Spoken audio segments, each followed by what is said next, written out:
Jadi kayaknya udah lebih dari 3 minggu ya aku nggak aktif di YouTube ini. Dan ya sebenarnya akhirnya aku cukup berusaha untuk merenung introspeksi tentang apa aja yang aku lakuin selama di YouTube ini, dan selama setahun nge YouTube ini juga, selama aku beberapa tahun jadi penulis indie. Dan ya sebenarnya akhirnya aku tuh lagi belajar untuk nyetak buku sendiri, dan buku-bukunya kayak gini nih, aku nyoba untuk nyetak buku dalam ukuran A7 gitu, novelku dan beberapa antologi puisiku gitu. Dan akhir-akhir ini juga aku sebenarnya lagi bikin komik, dan komiknya barusan selesai kemarin.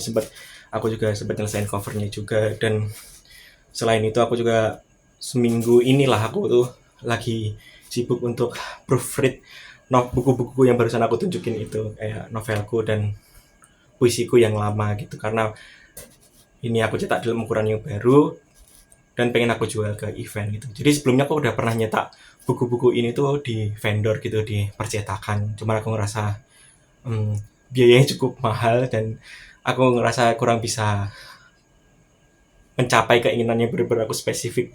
Buku tuh kayak gimana yang aku mau gitu, kayak buku sekecil ini tuh dengan bahan-bahan yang aku mau. Jadi aku pada akhirnya belajar untuk nyetak sendiri dan akhirnya berhasil. Sekarang aku ah, berhasil sendiri dan lagi proofread. Nah, dari proofread ini tuh aku ada beberapa hal yang aku sadari dari buku-bukuku gitu.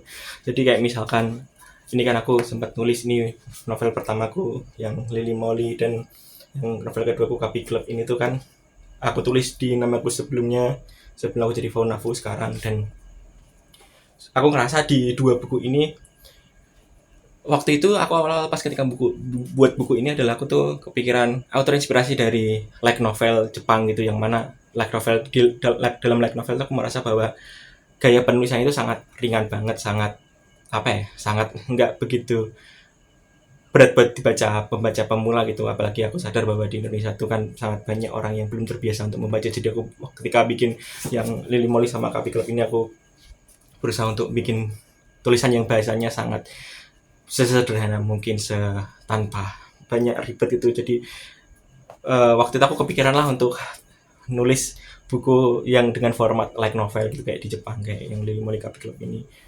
Dan waktu itu aku tulis lah, cukup berhasil. Kayak bukuku yang pertama ini cukup disukai cukup banyak orang juga, nggak sedikit juga orang-orang yang belum terbiasa baca atau belum pernah baca. Terus ketika baca Lily Molly ini, mereka langsung tertarik untuk coba untuk baca lagi gitu. Dan nggak cuma baca buku, juga baca buku beberapa penulis lain di Indonesia gitu. Cuman ya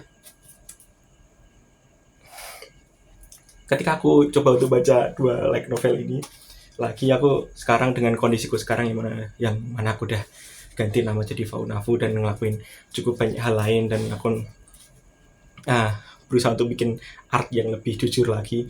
Aku ngerasa bahwa di dalam buku like novelku, terutama yang Happy Club ini, aku ngerasa bahwa kayaknya aku bukan tipe penulis yang komersil gitu, yang mana rasanya kayak ketika aku berusaha untuk nulis like novel kayak di buku Happy Club ini, aku nggak tahu kenapa tulisannya jadi cukup beda gitu sama like novel yang semestinya, yang mana bahasanya santai dan cukup bisa nge-reach, nyapai cukup banyak orang gitu untuk baca. Dan aku merasa di bukuku ini yang ketika aku merasa ini cukup apa ya, cukup bahasanya tuh cukup sangat tidak novel banget, sangat tidak like novel banget. Dan hmm, di buku ini aku jadi ngerasa apakah aku sebenarnya bukan tipe penulis biasa gitu. Aku bukan tipe penulis like novel biasa, aku bukan tipe penulis yang akan naruh tulisannya di penerbit, karena aku juga ngerasa apa yang aku tulis dalam buku-buku ini juga bukan sesuatu yang ramah untuk ada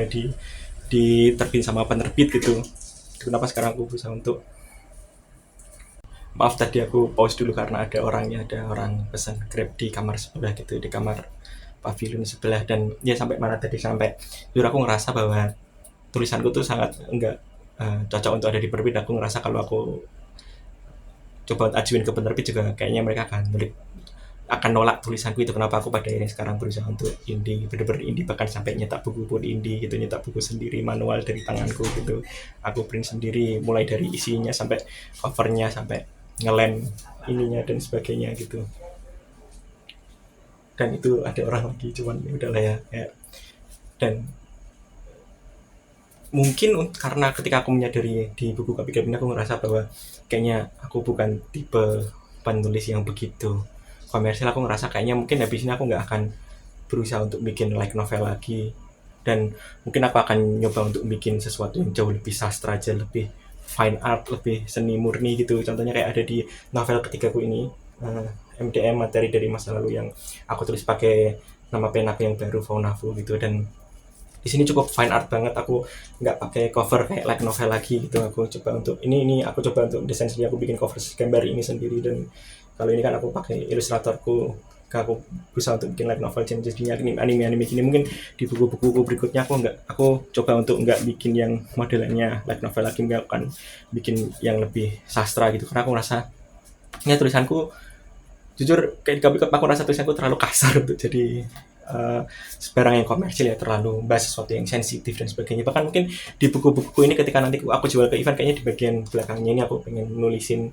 kayak konten sensitif peringatan gitu, biar orang nggak beli terus kecewa dan marah-marah. Karena sempat juga orang baca buku novelku yang ketiga ini tuh, yang MDM, jadi first reader gitu, jadi beta reader yang nyoba untuk baca naskah yang belum jadi dari novelku. Dia ngerasa bahwa dia nggak kuat untuk namatin buku ini sampai tamat, karena katanya isinya sangat uh, mungkin cukup sensitif untuk dia, cukup ya mengunjang apa yang dia yakinin. Dan kalau kamu penasaran, kamu bisa nanti tandain aja atau subscribe channelku, nanti kamu bisa beli buku-buku ini. Kayak ini ada buku puisi juga ini, apalagi nanti ketika di buku puisiku yang ketiga ini, yang ini kayaknya cukup sensitif banget. Ini cerita tentang aku yang pada akhirnya nyoba untuk nyoba untuk rebranding, untuk ganti nama jadi Faunafu juga gitu. Dan ya mungkin itu aja buat video kali ini. Aku di video ini aku pengen nyamin bahwa kayaknya habis ini aku nggak akan berusaha lagi untuk bikin sesuatu yang komersil, dan aku berusaha untuk menerima diriku aja bahwa tipe kayak penulisanku adalah penulisan yang cukup apa adanya, cukup jujur, cukup yang lebih freestyle lah, daripada pakai alur-alur plot yang pada umumnya gitu, yang mana aku pelajarin juga. Dan itu aku tulis di buku non fiksiku. Kamu bisa download aja secara gratis di link di bawah, tentang buku non fiksiku itu, tentang tips nulis novel sampai tamat kayak gimana. Itu ngajarin ada kayak gimana caranya nulis novel dari nol, ada plot-plotnya juga dan sebagainya, teknik-teknik gitu lah. Kamu bisa download aja kalau kamu tertarik buat belajar nulis novel gitu. Dan ya mungkin video ini udah cukup panjang, sampai sini aja. Dan ya aku ngerasa juga karena aku sekarang ngerasa lebih fine art, lebih bebas ya. Aku ngerasa nggak tahu, aku jadi bingung apakah aku akan pakai topeng kayak gini lagi atau enggak gitu. Aku nggak tahu, atau mungkin aku akan pakai muka aku aja kayak gini. Karena ya jujur aku ngerasa akhirnya juga selama merenung, aku ngerasa cukup putus asa juga jadi penulis di Indonesia dengan kondisi kayak gini, dengan sistem pemerintahan kayak gini, dengan panas kayak gini. Kamu bisa lihat nih, muka aku sangat keringetan banget, sangat kepanasan lah. Dan jujur susah banget jadi penulis di Indonesia gitu. Rasanya kayak setiap hari aku kepikiran apakah aku bisa akan masih hidup lagi atau enggak, teman. Dan ya udah itu aja buat video kali ini. Kalau kamu baru nonton aku di video ini, kamu bisa bantu subscribe aku aja dan komen atau gimana, biar ya videoku lebih disarankan ke lebih banyak orang. Walaupun aku nggak terlalu berharap ya, di mana videoku juga jenisnya kayak gini, aku nggak begitu fokus untuk ngedit video dan sebagainya, dan bikin berusaha itu menjadi sesuatu estetik gitu. Dan ya nanti aku akan produksi bukuku ini, sampel buku ini yang barusan aku berhasil untuk coba cetak ya. Dan aku pengen akan ngecetak ini dalam jumlah yang cukup masif, cukup banyak. Nanti kamu bisa beli aja, mungkin aku akan jual di Shopee gitu buku-buku ini. Nanti akan ku kabarin di YouTube ini juga, nanti kamu bisa coba untuk beli, coba baca tulisan orang yang sangat tidak komersil tuh kayak gimana ya, kayak akan semengguncang apa tulisan ini buat orang yang membacanya itu. Jadi kalau kamu tertarik, ikutin aja perkembanganku dalam nulis buku dan nyetak buku ini di YouTube ini. Makasih buat kamu yang udah nonton, semangat.